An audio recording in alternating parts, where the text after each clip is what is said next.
सभी को आत्मवंदन। आज हम तुलसी दल का अगला अध्याय करने वाले हैं। मनुष्य की आवश्यकता है सुख, शांति, संतोष और खुशी।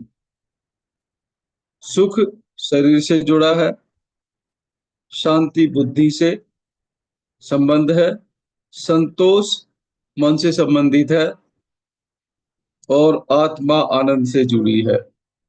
इन चारों भौतिक शरीर, मन, बुद्धि और आत्मा का सम्मिलित और सामूहिक रूप है मनुष्य। इन चारों के शक्तिमान और दृढ़ रहने से ही सुख, शांति, संतोष और आनंद मिल सकते हैं। बड़े लोग कहते हैं कि स्वास्थ्य ही महाभाग्य है।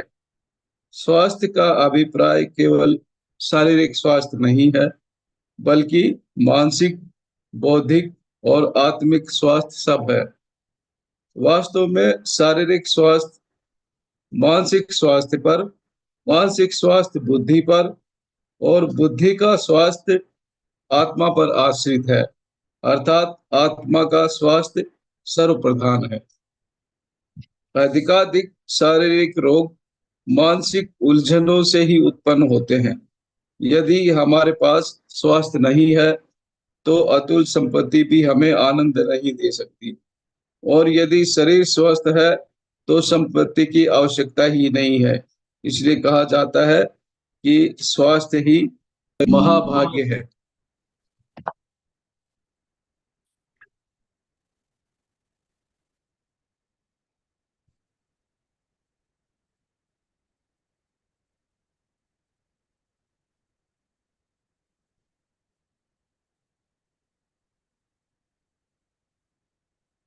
और अनादि काल से हम अपने देश में राम राज्य के बारे में सुनते आ रहे हैं।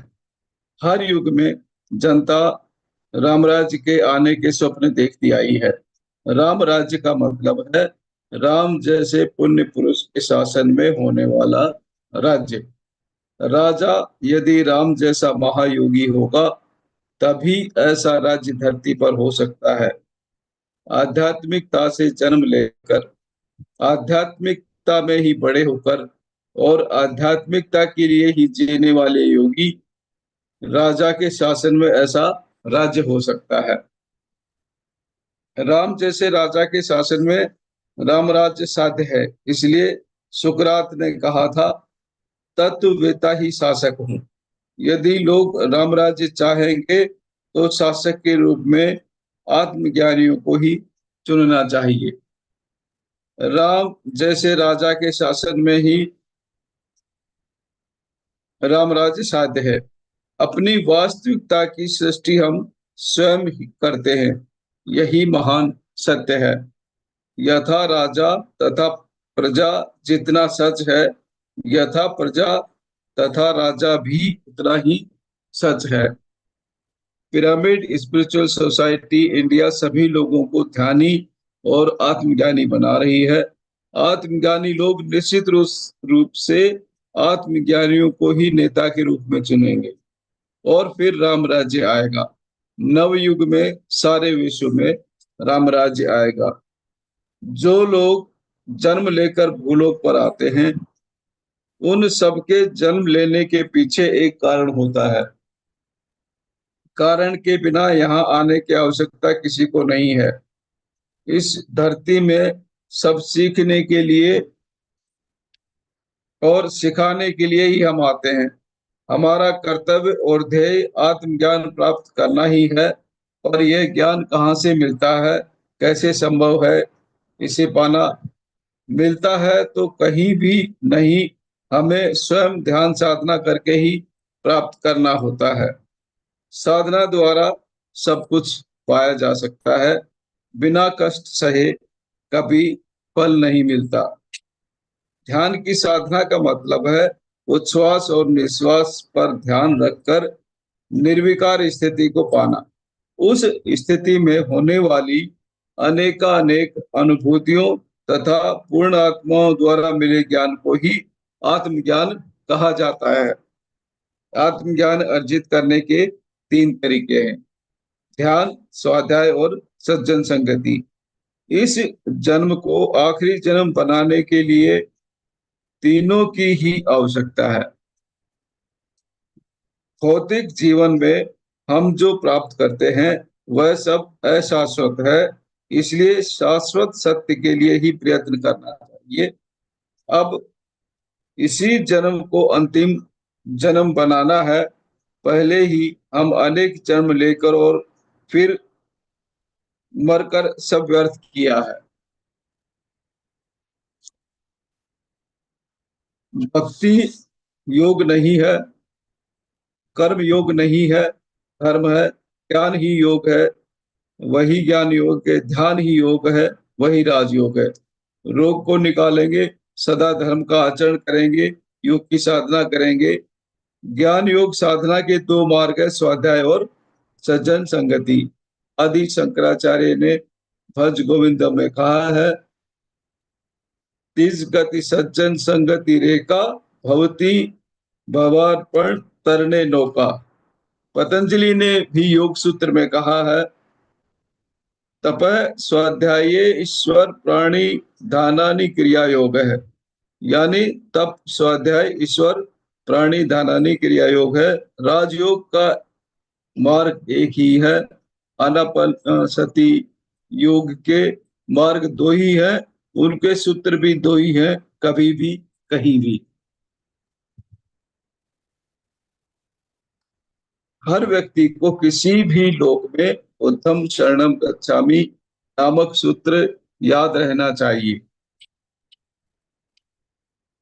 अन्यथा शरणम नास्ति। यानी पूर्व जन्मों के बीच में के जन्मों में या आखिरी जन्म में इस सूत्र के अलावा अन्य कहीं भी शरण मिल पाना असंभव है। बच्चों से लेकर बूढ़ों तक, मूर्ख से पंडितों तक, साधारण लोगों से असाधारण लोगों तक और शैशव आत्माओं से वृद्ध आत्माओं तक, सबके लिए समान रूप से आवश्यक है। और उन्नति का मार्ग ही बुद्ध का मार्ग है, इसके अतिरिक्त और कोई मार्ग नहीं है। बुद्ध की हर बात दिव्य है, बुद्ध की हर दृष्टि दिव्य है, बुद्ध का हर गमन दिव्य है, बुद्ध का हर मौन दिव्य है। बुद्ध द्वारा किया गया ध्यान ही ध्यान है, बुद्ध द्वारा प्रबोधित ज्ञान ही ज्ञान है, बुद्ध का जीवन ही सच्चा जीवन है। पिरामिड ध्यानियों की ध्यान, ज्ञान और जीवन रीति बुद्ध के समान होनी चाहिए। इस लक्ष्य पूर्ति के लिए जीवन भी अर्पण है। बुद्धम शरणम गच्छामि। मन व बुद्धि। मैं तीन तत्वों से बना है: शरीर, मन तथा बुद्धि। शरीर, सब जानते हैं कि ये शरीर हमें माता पिता से मिलता है। मन, यह दुनिया में आने के बाद हमारे घर के वातावरण व स्थिति, माता पिता के विचार संस्कार, परिवार जन के आचरण आदि के आधार पर रूप लेता है। यह मन ही मनुष्य को विचारों में बांधता है और अनेक दिशाओं में ले जाता है। जो मन के अधीन है वह जीवन में निरंतर सुख दुख का अनुभव करता है। बुद्धि, यदि दुनिया हमें मन देती है तो अपने विचारों व साधना से हम बुद्धि प्राप्त करते हैं। पिछले जन्मों के कर्मों का फल है बुद्धि। कर्मानुसारिणी बुद्धि। जीवन में आने के बाद यहाँ के रीति रिवाजों को और आध्यात्मिक सत्य को समझकर हम अशुभ कर्म छोड़ शुभ कर्म में प्रवृत्त होते हैं। इसी से हमें बुद्धि प्राप्त होती है। बुद्धि सत्य, धर्म और ज्ञान की परछाई है। इसे प्राप्त किया जाता है, न तो ये दुनिया से मिलती है न गुरु से। प्रतिपल सोच समझकर किए जाने वाले हमारे सत्कर्म ही हमें बुद्धि दिलाते हैं। सभी बुद्धि प्राप्त करके बुद्ध बन जाएंगे। महाभाग्य। शारीरिक दृष्टि से स्वास्थ्य ही महाभाग्य है। मानसिक दृष्टि से शांति ही महाभाग्य है। बुद्धि की दृष्टि से शास्त्रीय दृष्टि ही महाभाग्य है। सामाजिक दृष्टि से अच्छे मित्र मिलना ही महाभाग्य है। आध्यात्मिक दृष्टि से दिव्य चक्षु का उत्तेजित होना ही महाभाग्य है। 2 दिनों में एक दिन अच्छा भोजन मिलना और एक दिन उपवास करना, दोनों ही महाभाग्य है। परिश्रम करके धन उपार्जित करना ही महाभाग्य है। कठिनाई के समय में भी स्वाभिमान से जीना महाभाग्य है। घर के आंगन में विविध पेड़ पौधे लगाना ही महाभाग्य है। पशु पक्षियों की रक्षा करना ही महाभाग्य है। अपने आसपास के वातावरण को कलुषित व दूषित न होने देना ही महाभाग्य है। सारा दिन परिश्रम करके कुछ समय विश्राम करना ही महाभाग्य है। हर दिन एक नई कला और विद्या सीखना ही महाभाग्य है। हर दिन कुछ समय तक अच्छा संगीत सुनना ही महाभाग्य है। अच्छे संगीत से खुश होकर कभी कभी नाचना भी महाभाग्य है। प्रतिदिन विविध प्रकार के खेल खेलना तथा महान लोगों की पुस्तकों को पढ़ना महाभाग्य है। हर रोज 1 घंटे तक सज्जन संगति करना और मौन का पालन करना भी महाभाग्य है। अपनी कलाओं को दूसरों को सिखाना, किसी भी व्यक्ति की आंखों में आंखें डालकर सीधा देखना ही महाभाग्य है। घर को शुद्ध रखना ही महाभाग्य है। हर दिन सूर्योदय और सूर्यास्त को शांति से देख पाना भी महाभाग्य है। नदी और सागर में नहाना, पूर्णिमा की रात्रि की अद्भुत सुंदरता को शांति से अकेले अथवा सामूहिक रूप से अनुभव कर पाना ही महाभाग्य है। मध्य रात्रि में नगर की सड़कों पर निशब्द स्थिति में निर्भय होकर घूमना ही महाभाग्य है। छोटे बच्चों के साथ सब कुछ भूलकर बच्चा हो जाना ही महाभाग्य है। यह सब महाभाग्य है।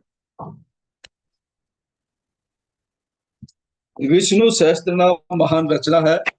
इसमें भीष्म पितामह द्वारा अपने अंतिम पलों में धर्मराज को दिया गया संदेश है। इन 1000 नामों में से 2 नाम अद्भुत हैं। दर्प है यानी घमंड का हरण करने वाला, और दर्पद है दर्प को देने वाला।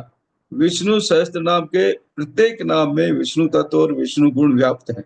विष्णु का अर्थ है सर्वत्र फैला हुआ। आत्मा ही सर्वत्र फैली हुई है।